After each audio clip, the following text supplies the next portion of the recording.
Dalam Bapa dan Putra dan Roh Kudus. Amin. Allah Bapa di surga, kami mengucap syukur dan terima kasih bahwa kami diingatkan sekali lagi bahwa kami perlu memiliki keberanian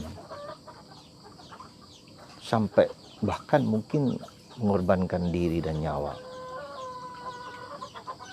Para martir Korea hari ini mengajak kami, para awam juga, semua saja yang percaya pada Kristus, berani mengungkapkan kebenaran akan Yesus yang disalibkan mati untuk menyelamatkan kita. Terpujilah namamu kini dan sepanjang segala masa. Amin. Para saudaraku terkasih dalam Kristus, hari ini gereja mengajak kita untuk mengingatkan kembali akan peran serta dan sikap menjadi saksi Kristus. Karena Kim Tae-gon, seorang imam pertama di Korea, dan Paul Hasang, dan 100 orang lebih yang dibantai, yang dibunuh karena iman di Korea. Dan yang mengagumkan lagi, darah mereka yang tercurah di tanah Korea itulah yang membuat Korea sekarang bertumbuh dan berkembang menjadi orang-orang yang misionaris kemana-mana, bahkan awam sekalipun. Begitu gigihnya dan kuatnya militansi dari seluruh umat Katolik untuk membagikan Kristus kemana-mana, bahkan ke luar negeri. Awam.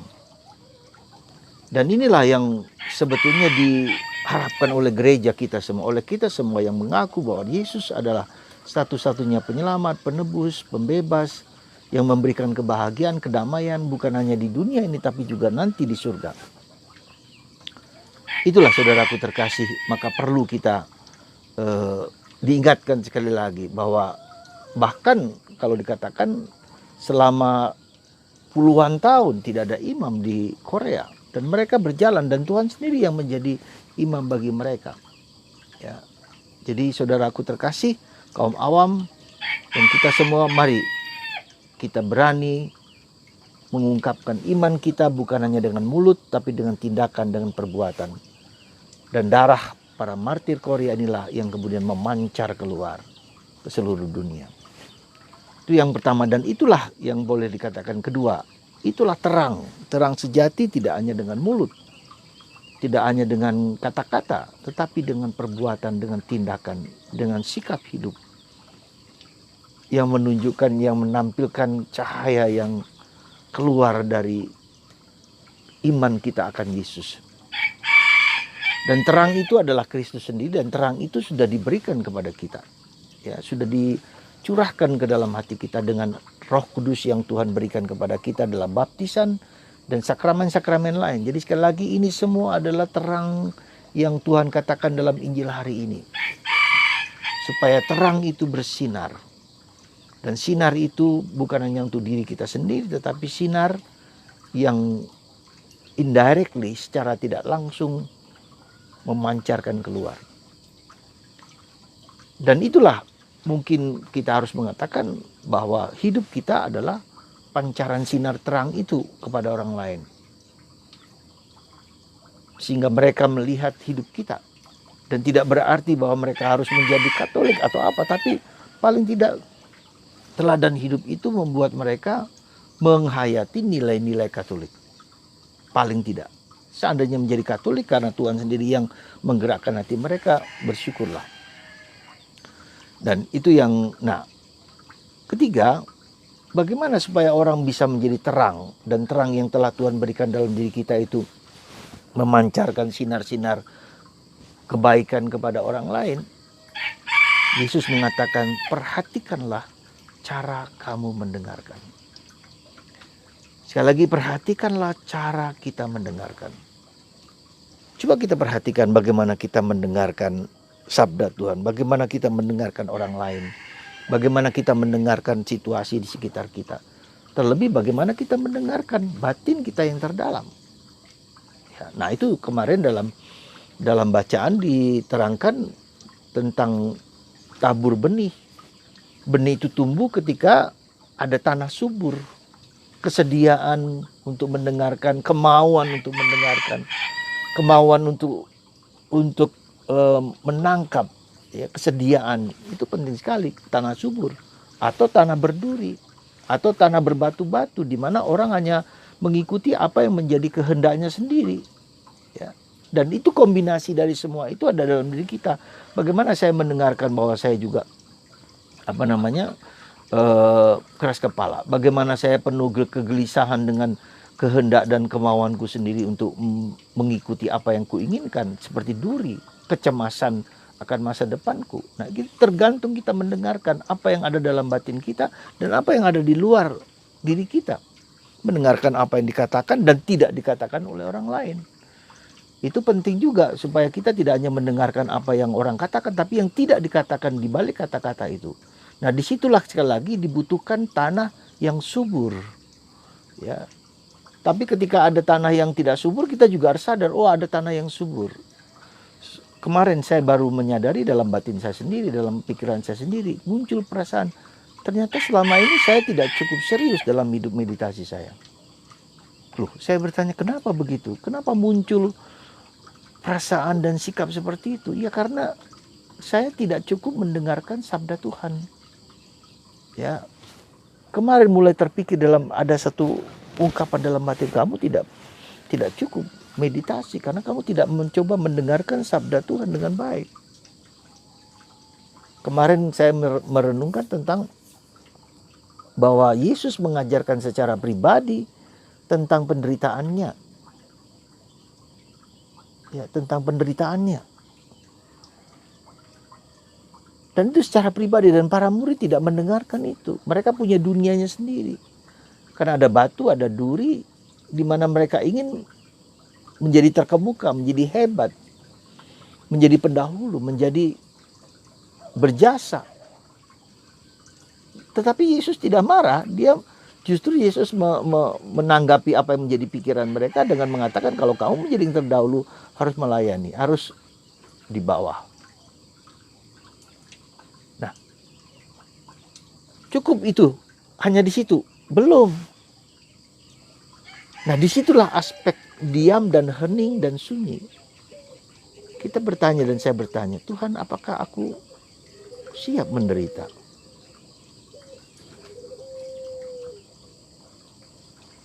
Siapa yang kulayani dalam hidupku sehari-hari? Ketika ada orang yang tidak mau membenciku, tidak menyukaiku, penderitaan dari waktu ke waktu, disiplinku untuk memberikan waktu untuk berdoa, untuk diam, untuk hening. Disitulah sebetulnya meditasi, kontemplasi. Oh ya Tuhan Yesus, aku masih sering menolak kalau aku menderita. Aku marah kepada orang lain. Aku kecewa dengan orang lain. Ketika orang lain tidak mendengarkan apa yang ku kehendaki, aku marah. Ya, aku tidak siap menderita. Mohon ampun Tuhan Yesus. Ampuni aku. Itu yang kemarin berkecamuk di dalam hatiku. Maka saya mencoba terus-menerus sekali lagi untuk membaca sabda Allah, merenungkannya. Seperti hari ini, saya melihat bacaan pertama tentang bagaimana Tuhan menyentuh Raja Kores, orang Persia. Bayangkan, orang Persia, bukan orang Yahudi, memberikan surat perintah kepada semua jajahan orang Persia ini untuk membantu orang Yahudi membangun Misbah, sinagoga besar di Yehuda. Tuhan memakai orang lain untuk menegur kita, untuk menyapa kita. Nah, kalau hati kita tidak seperti tanah subur, kita tidak bisa melihat bahwa orang lain pun dipakai Tuhan. Jadi Tuhan memakai berbagai macam cara lewat orang lain, lewat suami, lewat istri, lewat anak-anak, yang menyenangkan dan tidak menyenangkan. Juga lewat batin kita, tergantung cara kita mendengarkan. Coba perhatikan. Sekali lagi coba diperhatikan cara Anda mendengarkan, cara kita mendengarkan. Apakah mendengarkan kita hanya memilih apa yang kita sukai? Memilih apa yang menyenangkan kita? Mungkin kebanyakan seperti itu. Padahal Tuhan bicara kepada kita lewat sesuatu yang tidak menyenangkan. Sesuatu yang mencemaskan, menggelisahkan, bahkan menjijikkan, aneh.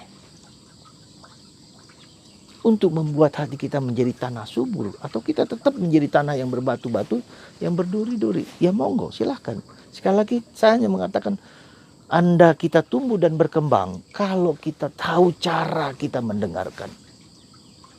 Kita pilih-pilih, itu enggak cocok, itu jelek.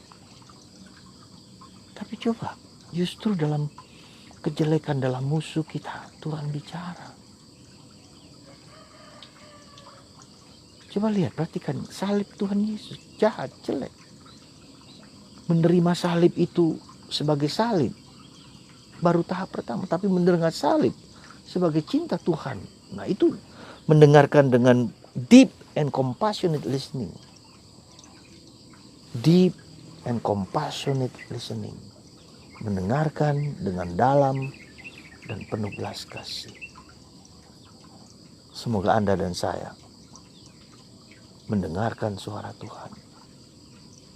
Para martir di Korea mendengarkan suara Tuhan, meski mereka mati, tetapi memancarkan, menyuburkan tanah Korea menjadi tanah subur untuk iman Katolik. Karena pengorbanan mereka.